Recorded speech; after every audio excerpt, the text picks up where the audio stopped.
Levantamos as nossas vozes de justiça, porque os nossos corações estão profundamente gratos por todas as coisas maravilhosas que o Senhor fez, tem feito e fará. Mas sobretudo nós somos gratos pelo que o Senhor é. Os tempos, as circunstâncias não podem, Senhor, mudar a tua essência, mudar o teu poder. Não há nada que consiga te mover, porque o Senhor é antes de todas as coisas. O Senhor é antes mesmo que os céus e a terra que hoje nós conhecemos existissem. O Senhor é, e o Senhor será para sempre. Por isso que a grandeza do Senhor não pode se mover diante de nenhuma ação humana. Coisa alguma que é fabricada por nossas mãos poderá ser capaz de tirar a tua ação na direção de cada um de nós. Por isso nós levantamos as nossas vozes para agradecer, mas também clamamos ao Senhor e buscamos do Senhor respostas aos nossos questionamentos. Buscamos do Senhor soluções para os nossos problemas. Buscamos do Senhor misericórdia na direção das circunstâncias adversas que cada um de nós enfrenta. E quem sabe algumas pessoas que estão aqui esta noite estão enfrentando as maiores adversidades na sua experiência de vida. Essa noite nós levantamos as vozes para pedir ao Senhor que venha na direção do aflito, venha na direção do coração quebrantado, que busca nos céus a manifestação da graça. Que esta noite, Senhor, seja uma noite marcante e que transforme, que opere mudanças maravilhosas nas vidas de pessoas e de famílias que estão aqui hoje, para que teu nome maravilhoso seja glorificado todos os dias. Em nome de Jesus, a igreja do Senhor pode dizer amém. Aleluia. Glória a Deus. Podem sentar-se um instante, queridos, por favor.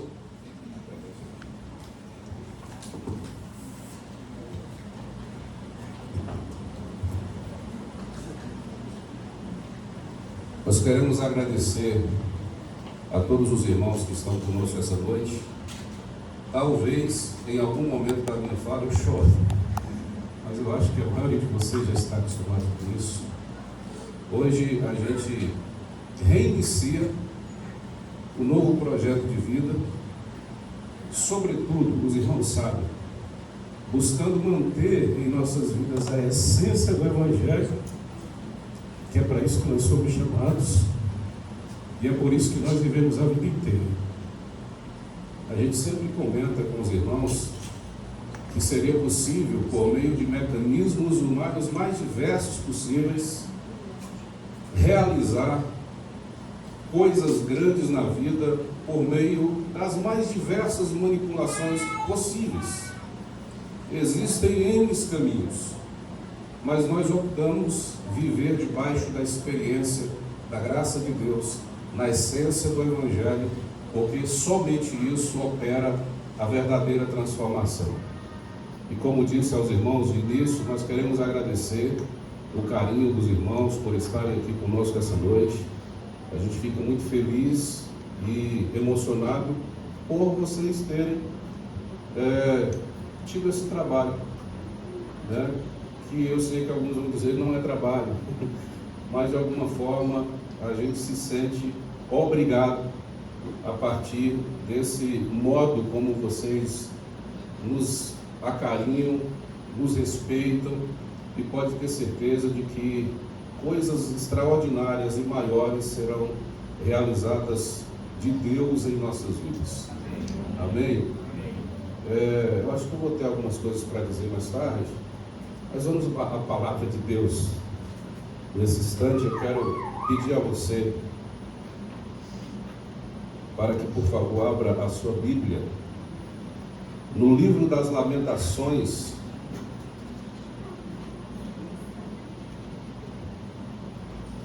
do profeta Jeremias, no capítulo 3,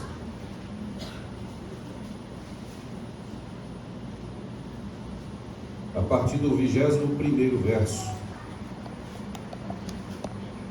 Lamentações, capítulo de número 3,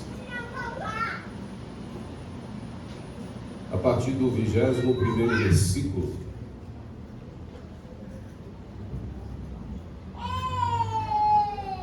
Está escrito assim: quero trazer à memória o que me pode dar esperança. As misericórdias do Senhor são a causa de não sermos consumidos, porque as suas misericórdias não têm fim. Renovam-se cada manhã. Grande é a tua fidelidade. A minha porção é o Senhor, diz a minha alma. Portanto, esperarei nele. Bom é o Senhor para os que esperam por ele, para a alma que o busca. Bom é aguardar a salvação do Senhor, e isso em silêncio. Senhor, nós estamos diante da tua palavra. O Senhor sabe perfeitamente quais são as nossas necessidades mais íntimas, mais profundas. Por isso que a tua palavra encontre o lugar mais secreto da nossa alma e do nosso espírito e nos fale, para que sejamos transformados, edificados, e assim o teu nome seja glorificado. O livro das Lamentações é um livro que tem 5 lamentos, é um conjunto de lamentos nos quais, em determinadas áreas, chora a situação caótica pela qual Jerusalém e toda a nação de Judá está passando. O maior de todos os seus adversários entra em Jerusalém e destrói completamente os edifícios que são considerados pelo povo judeu não apenas como grandes estruturas físicas e apreciáveis visualmente, mas sobretudo há ali símbolos da grandeza de Deus dirigida ao seu povo, especialmente o templo, que é o lugar que Deus escolheu para se manifestar ao povo. Quando os grandes edifícios ruem, quando principalmente o templo de Deus vai ao chão e se transforma nesse monturo caótico, o povo sente que Deus o havia deixado e que as ações inescrupulosas que todos eles, pelo menos quase todos, haviam cometido, estavam sendo cobradas nesse juízo de Deus que transforma essa cidade e todos os seus edifícios nesse grande caos. Entre as figuras mais importantes de Jerusalém está o profeta Jeremias, a quem se diz que escreveu o livro das Lamentações. Ele está caminhando sobre o caos da cidade.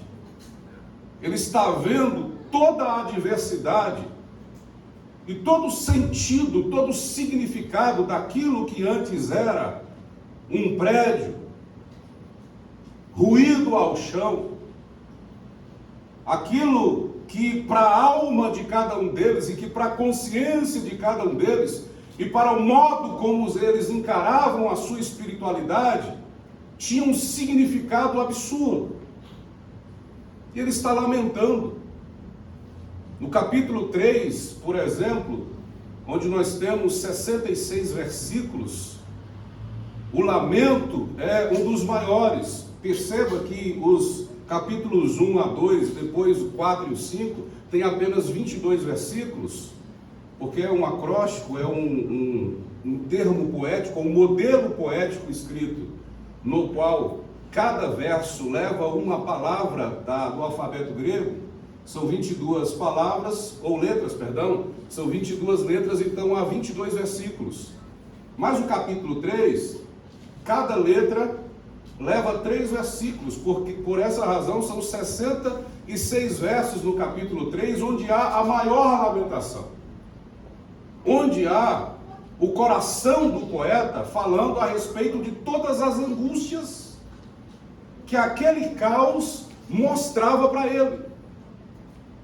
Aquele caos, aquela situação na qual havia poeira, havia prédio no chão, ele conseguia ver a sua alma e a sua história de vida. E aí ele vai falar sobre questões do passado e quanto a sua alma estava angustiada. E todas as vezes que a sua memória buscava situações negativas da sua vida, a alma ficava ainda mais angustiada.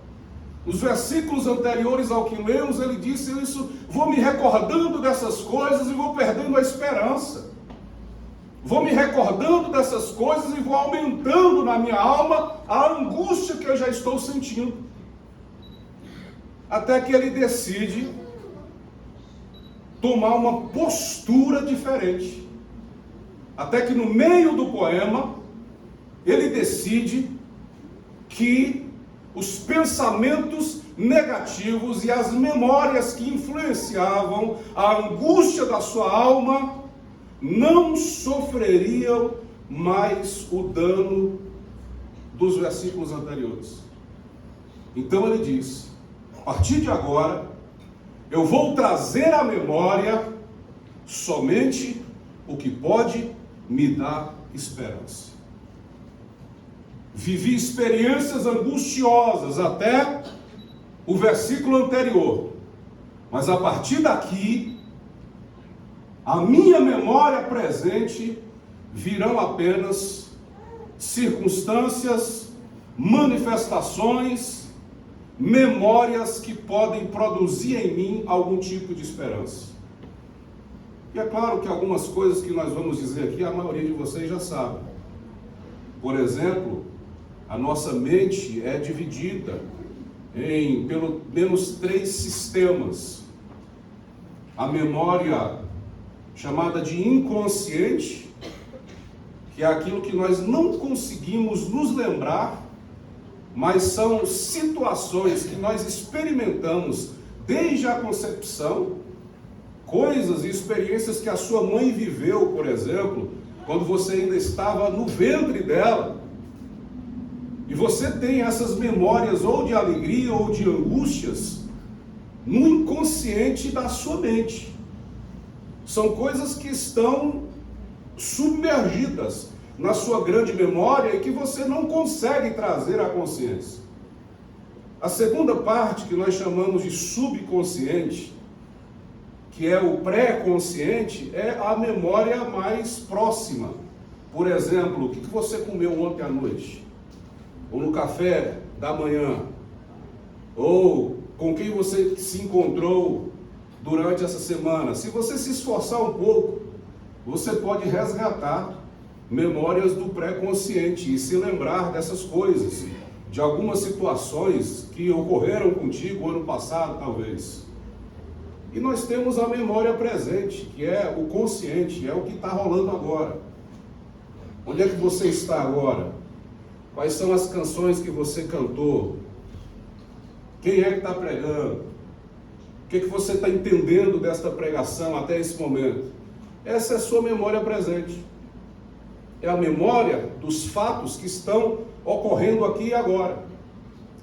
Quando o profeta Jeremias diz: eu quero trazer a minha memória presente somente o que pode me dar esperança, você começa a pensar o que dentro do contexto presente de Jeremias, o que dentro do contexto atual do profeta, poderia produzir esperança para ele. A situação presente não cabia no seu argumento, porque tudo era caos, tudo era poeira, tudo era destruição, os seus símbolos e os seus significados estavam no chão. Então o tempo presente, as circunstâncias adversas do presente, não eram capazes de produzir nele qualquer tipo de esperança. É o mesmo que acontece conosco quando nós estamos passando por algumas adversidades da vida. A situação presente, no caos, não consegue produzir na gente algum tipo de boa expectativa, algum tipo de boa esperança, algum tipo de memória que seja capaz de nos fazer olhar para frente com um olhar de otimismo, ou de olhar o presente com algum tipo de olhar de otimismo. Então, como é que o profeta Jeremias vai conseguir fazer o seu tempo presente se tornar um tempo esperançoso, quando todas as circunstâncias estão negando a ele essa bem-aventurança, essa sorte, essa felicidade? Como é que ele vai conseguir fazer isso? Ele começa confrontando as circunstâncias adversas. Quero trazer à memória presente aquilo que pode me dar esperança. O que o profeta está dizendo, obrigado. Eu estou derretendo e vocês ficam agoniados, né?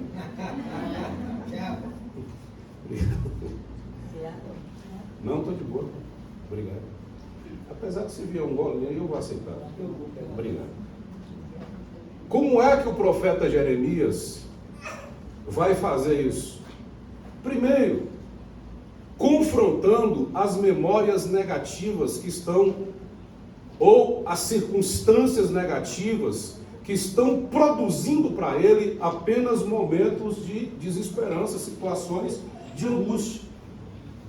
Quero trazer à memória somente o que me pode dar esperança. Jeremias está dizendo, é possível ler a vida de um outro modo.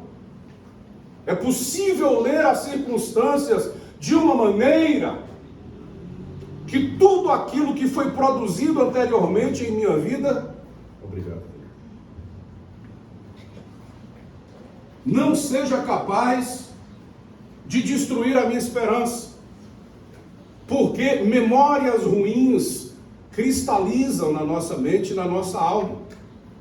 Memórias ruins influenciam os nossos comportamentos presentes.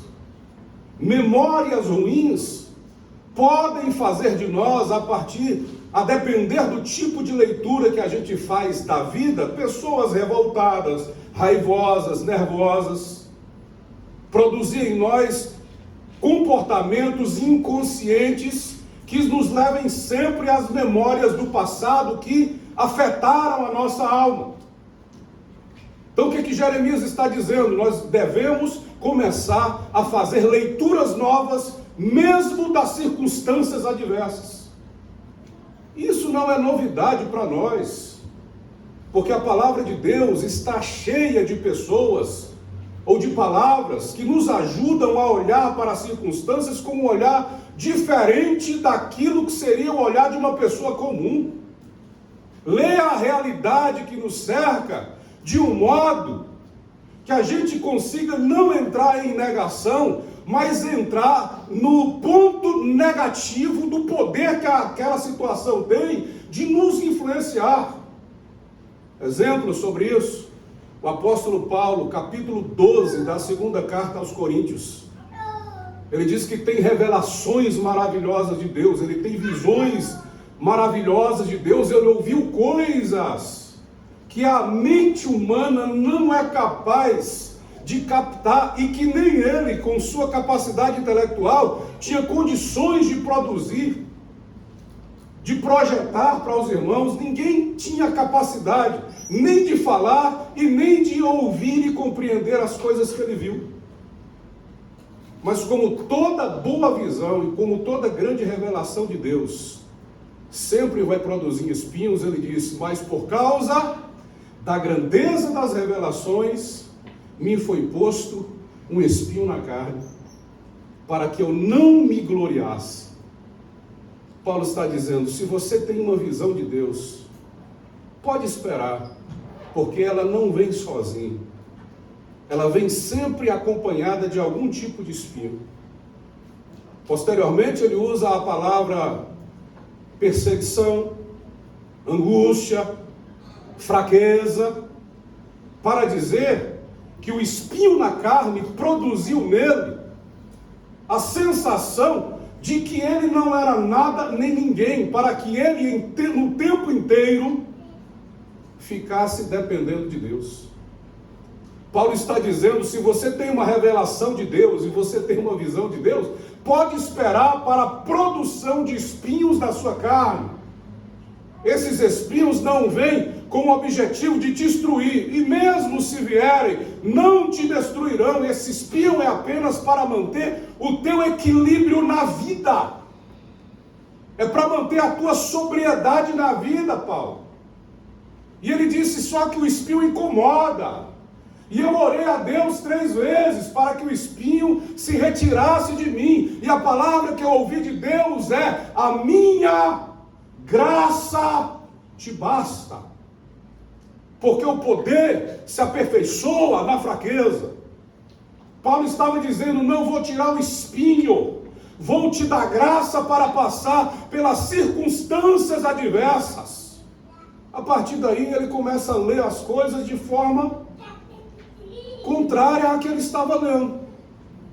Ele diz: eu passei a me gloriar nas tribulações, nas fraquezas, nas perseguições, nas angústias, porque todas as vezes que eu penso eu estou fraco, então eu sou forte, porque eu sou sustentado pela poderosa mão graciosa de Deus. A graça de Deus nos basta. O olhar de Paulo é transformado, e ele percebe que as circunstâncias adversas da vida podem ser lidas de outra maneira. Tanto é que quando ele escreve o 4º capítulo da carta aos irmãos de Filipos, ele, agradecendo aos irmãos pela generosidade com a qual os irmãos o tinham assistido, ele diz: muito obrigado, irmãos, porque vocês abundaram aqui, me deixaram fartos. Mas eu não estou agradecendo por causa da pobreza, não, porque eu me acostumei com a pobreza. Eu aprendi a conviver com a fartura e com a fome, com a prosperidade e com a falta de alimento em algumas circunstâncias, porque tudo posso naquele que me fortalece. Ele estava dizendo: para Deus há um propósito em todas as circunstâncias que a gente experimenta na vida.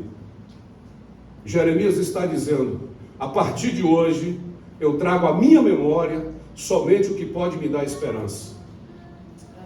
O que ele está dizendo? Algumas coisas precisam ser não deletadas da nossa memória, porque a memória é indeletável, mas precisam ser lidas de forma diferente. Precisam ser superadas. O que é que precisa ser superado? Por exemplo, circunstâncias trágicas que muitas vezes querem determinar o teu destino, querem se tornar um fatalismo na tua existência e dizer: a partir de hoje você precisa ser assim, porque você nasceu assim. Espírito de Gabriela, nasceu assim e sua vida vai se dirigir por esse seu nascimento, por essa seu modo de construir uma identidade. A palavra de Deus nos mostra que nós podemos reconstruir a nossa vida a partir de leituras novas. Jabez, ou Jabes, como alguns conhecem, por exemplo, quando ele nasceu, a mãe lhe deu um nome que marcaria a sua existência. Ela sentiu muitas dores, e o nome Jabes significa dor. E ela disse: você vai ter esse nome, menino, porque com muitas dores eu tive você. Não é uma marca positiva, é um trauma. E é um trauma que todas as vezes que eu ouvi o nome Jabes, alguém ia dizer, ele provocou em alguém alguma dor.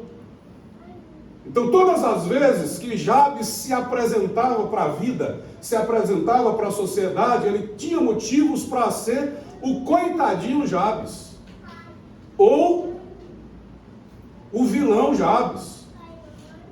Só que Jabes, quando tomou consciência do seu nome, da sua vida e da experiência de vida que ele teve com relação à sua mãe, ele não aceitou ser assim. Ele não aceitou que o seu nome determinasse o seu destino. E ele fez uma oração a Deus. 1 Crônicas capítulo 4, os versos 9 e 10, mostram a rápida história de Jabes, dizendo que na sua oração ele clamou a Deus, pedindo para que Deus o abençoasse, mantivesse a sua mão sobre ele, alargasse as tendas e o tirasse das aflições.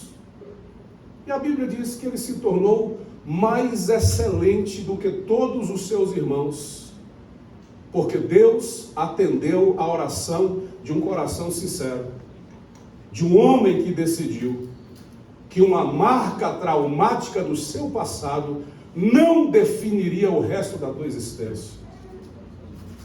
Talvez esta noite eu esteja falando para alguém aqui que vive dia e noite reproduzindo comportamentos, reproduzindo sentimentos, vivendo aflições por causa de alguma coisa que de algum modo traumatizou a sua vida, marcou a sua experiência. Talvez você nem saiba, talvez os seus pais nem tenham te contado isso, mas você percebe que alguma coisa se repete na tua existência, de modo que a angústia não consegue se apartar de você. Conselho de Deus para você esta noite é: levante a tua voz, porque o teu destino pode ser transformado através de uma oração sincera e de um desejo verdadeiro de mudança.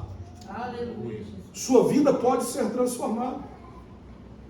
É preciso afastar da nossa memória presente a pecados que já foram perdoados pela graça de Deus. A manifestação da graça de Deus nos perdoa de todas as nossas experiências ruins, quando nós nos chegamos a Ele com os corações sinceros. Davi talvez seja um dos maiores exemplos disso, que além de possuir uma mulher que não lhe pertencia, assassinou o esposo dela. Durante 1 ano, a angústia se apoderou dele, porque ele não confessava o seu erro, até o dia que o profeta Natan o confrontou. E ele olhou para o profeta e disse: eu pequei contra o Senhor. O profeta diz: pois Deus te perdoou o pecado, você não vai morrer. Agora as consequências do seu erro virão na tua casa, na tua vida, na tua família. Batseba, a mulher com quem ele tinha se relacionado, havia engravidado, e Deus disse: esse menino não sobreviverá. E o menino morreu. Mas depois Davi acerta as coisas, mantém um relacionamento verdadeiro e sincero com a mesma mulher, depois dessas circunstâncias do perdão de Deus, e ela concebe e tem um novo filho. E Davi lhe chama de Salomão, que quer dizer paz ou pacífico. Ele pega o menino, entrega nas mãos do profeta Natan, e o profeta Natan lhe chama de outro nome. O profeta Natan lhe chama de Jedidias, que quer dizer amado do Senhor. Perceba, na concepção do pecado, o menino nasce, morre, não recebe nenhum nome. Quando a graça de Deus se manifesta, uma nova criança nasce, mantém-se viva e tem 2 nomes. Paz, na qual Davi está dizendo: eu e Deus estamos bem agora, porque onde pecado é perdoado, uma relação com Deus volta a ser como antes, porque onde abundou o pecado, superabundou a graça de Deus. Pacificação é a relação de alguém que, mesmo tendo praticado o pior erro da sua vida, se aproxima de Deus novamente com um coração verdadeiro e sincero. E amado do Senhor, porque o profeta compreendeu que a partir daquele momento, Deus havia aberto as portas da manifestação do seu amor sobre a vida e sobre a casa de Davi. Então não é justo para a nossa alma, quando nós reconhecemos os nossos erros com sinceridade, nos aproximamos de Deus e somos perdoados por Ele, e mantemos ainda pensamentos negativos sobre o passado, que já deveria ter sido deixado para trás, de forma literal. Isso é o que se deve esquecer. Mas o que se deve trazer à memória presente? Primeiro, Jeremias está dizendo, apesar de tudo, nós estamos vivos. Quando ele diz as misericórdias do Senhor são a causa de não sermos consumidos, ele está dizendo, olha gente, apesar de todo o caos, nós estamos vivos. Nós estamos aqui novamente. Você se lembra do que Jesus disse? O corpo é mais importante do que as vestes. Às vezes a gente se preocupa mais com o vestir do que com o próprio corpo, mas o corpo é mais importante do que as vestes. Você pode estar vestido de trapo, você tem um corpo. Jesus disse que a vida é mais importante do que o alimento. Tá certo que você hoje não pode, ao sair do nosso culto aqui, passar ali no Macai, comer aquele peixe cru maravilhoso. Mas você está vivo, você está bem. Tem arroz e ovo em sua casa, não tem problema, é comida limpa, nutritiva. Às vezes as coisas não chegam para a gente ou não nos favorecem do jeito que a gente gostaria que chegassem ou favorecessem, mas de alguma forma Deus está nos sustentando e é isso que importa. Jeremias está dizendo, vou trazer à memória significados que realmente produzam em minha vida algum tipo de expectativa boa, de positividade. Olha para a tua vida, olha para a tua família, teu marido, tua esposa, teus filhos. Às vezes as coisas estão difíceis e a gente esquece de que o essencial, o melhor está conosco, está do nosso lado, que nós temos um presente de Deus na nossa vida. As circunstâncias adversas às vezes vão engolindo o que a gente deveria enxergar como sentimento de gratidão a Ele. Porque apesar de tudo, nós estamos vivos. Segundo, Jeremias está dizendo, gente, o coração de Deus está conosco. As misericórdias. Coração, as nossas misérias. Força e amor, palavras que são do original hebraico para misericórdia. A força e o amor de Deus, a firmeza de Deus está conosco. Se o coração de Deus está conosco, o que mais a gente quer? Está dizendo, o coração de Deus está conosco. Nós estamos abrigados debaixo da mão forte, poderosa, amorosa de Deus. E é isso que importa.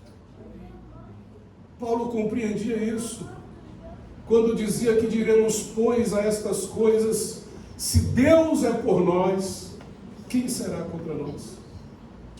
Aquele que nem mesmo a seu próprio filho negou, antes o entregou por nós, como também não nos dará com ele todas as coisas?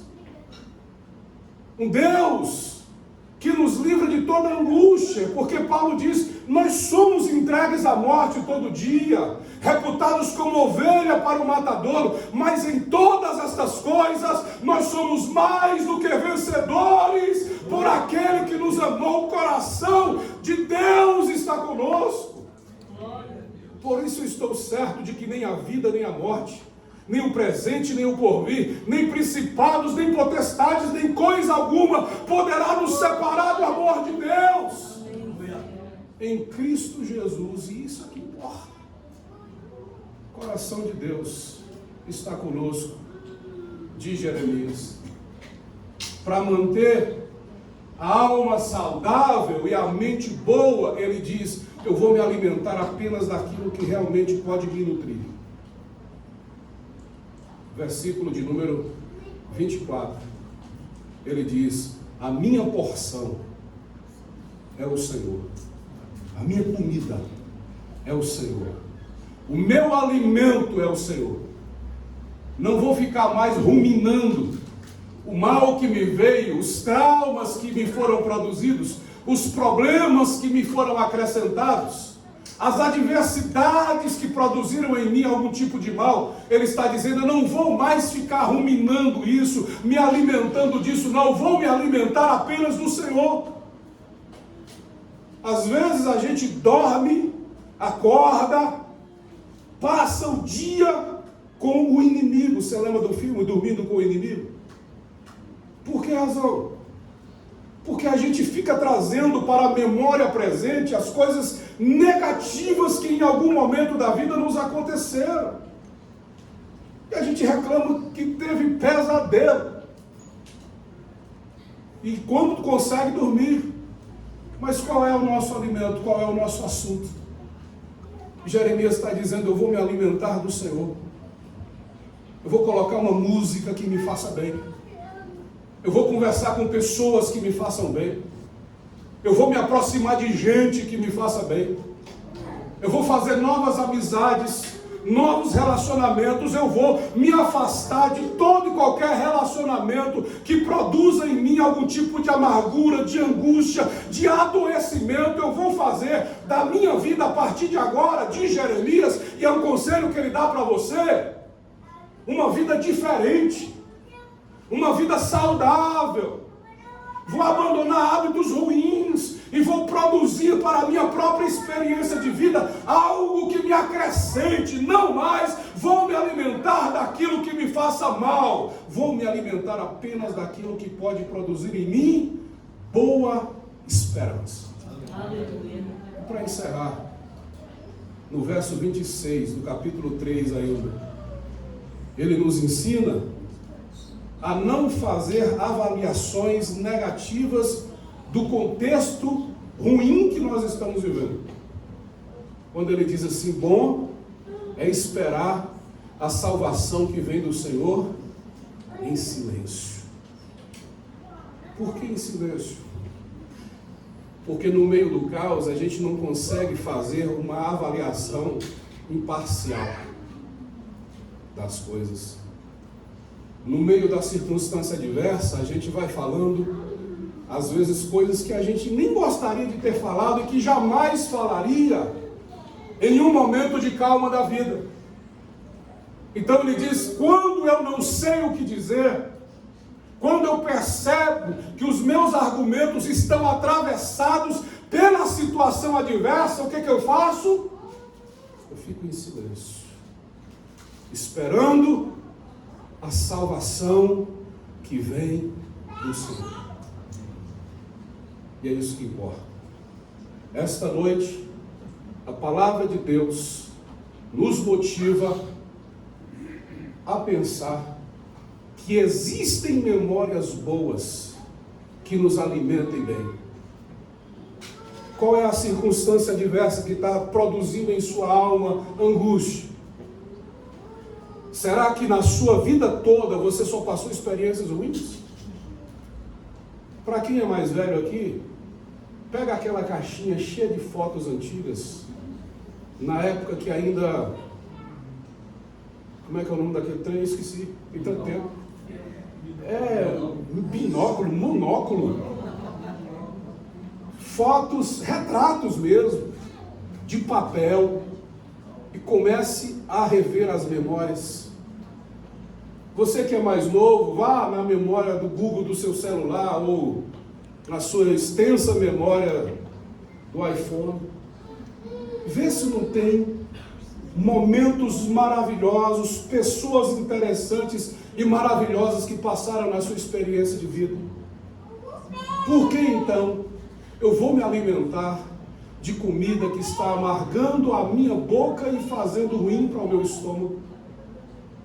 Isso que Jeremias está falando, eu vou buscar das misericórdias de Deus, a me alimentar de Deus, me alimentar de coisas boas que produzam em mim coisas e sentimentos maravilhosos a respeito da minha vida futura. Porque não obstante as adversidades possíveis que a gente enfrenta na vida, o momento de caos pode ser lido de uma forma diferente. Talvez, isso é poesia minha, às vezes desistir é apenas um modo diferente de continuar. Você está descontinuando parte da sua história para continuar uma parte de sua história que certamente é muito melhor e mais valiosa, que vai te abençoar mais e abençoar outras pessoas também. É assim que o profeta Jeremias nos ensina a olhar a vida e a perceber a vida. Eu quero te convidar para orar comigo esta noite. Se você puder ficar de pé, faça isso.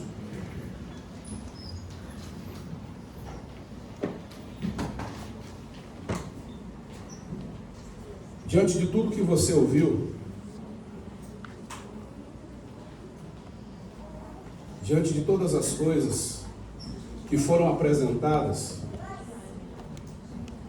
que palavra de Deus te apoiou? Que palavra de Deus te alcançou? Se alguma coisa que foi dito aqui foi para você, então derrame o seu coração diante da presença de Deus e diga para Ele o quanto você deseja que a partir de hoje as coisas sejam melhores, que a partir de hoje a sua vida seja diferente e produza diferença na vida de outras pessoas. Peça para Deus, para que assim como Jeremias, que tinha tendência à melancolia, ele não quis viver uma vida de lamentações, mas mesmo nas lamentações, ele diz: a partir de hoje, a minha vida vai ser diferente. O meu coração vai sofrer menos. E as experiências do tempo presente, se são negativas, não serão capazes de determinar a minha vida com Deus e a minha relação com as pessoas. Amém, Jesus. Senhor, nós estamos diante da Tua presença, com toda a verdade da Tua palavra. Nós nos dirigimos ao Senhor esta noite e colocamos todos os Teus filhos diante do Senhor. O Senhor sabe perfeitamente quais são as necessidades mais profundas, o que cada um busca e o que cada um realmente precisa. Nós te pedimos em nome de Jesus que venha ao encontro dos Teus filhos, porque o Teu coração já está conosco. Venha com a Tua cura, venha com a Tua graça, venha com o Teu alimento, venha com a Tua prosperidade, vem com a Tua paz, vem com a Tua glória. Sim, meu Deus, levanta aqueles que precisam ser levantados, cura os que precisam ser curados, alimenta os que precisam ser alimentados, opera milagres na vida de todos nós, para que Teu nome maravilhoso seja glorificado todos os dias em nossas vidas. Nós levantamos as nossas vozes para cantar uma canção